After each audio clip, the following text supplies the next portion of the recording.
Hello guys, আজকে আমি কচুরমুখী দিয়ে চিংড়ি মাছ দিয়ে ডাল রান্না করব। প্রথমে আমি কচুরমুখী সিদ্ধ করে নিয়েছি।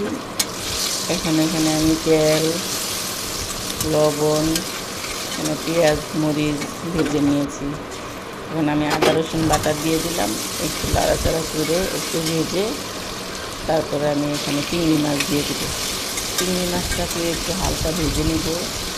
চিংড়ি মাছটা ভাজা হয়ে গেলে আমি এখানে হলুদ গুঁড়ো, মরিচ গুঁড়ো, ধনিয়া গুঁড়া, জিরার গুঁড়া, সব মশলা দিয়ে একটু ভাজা করব।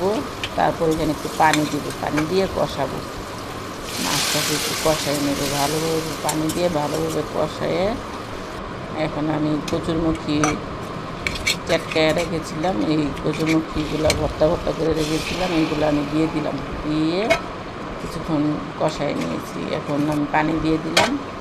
পানি বলক এসেছে, আমি এখানে গরম পানি দিয়েছি, কিন্তু পানি বলক এসেছে। এখন আমার কচুরমুখী ডাল হয়ে গেছে।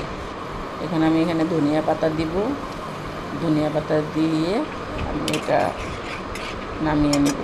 আমার কচুরমুখী ডাল হয়ে গেছে। এই গরমে, অতিরিক্ত গরম, এই গরমে কচুরমুখীর ডাল খেতে যে কী ভালো লাগে, এভাবে একদিন কচুরমুখীর ডাল খেয়ে দেখবেন, অনেক মজা পাবেন, অনেক টেস্ট।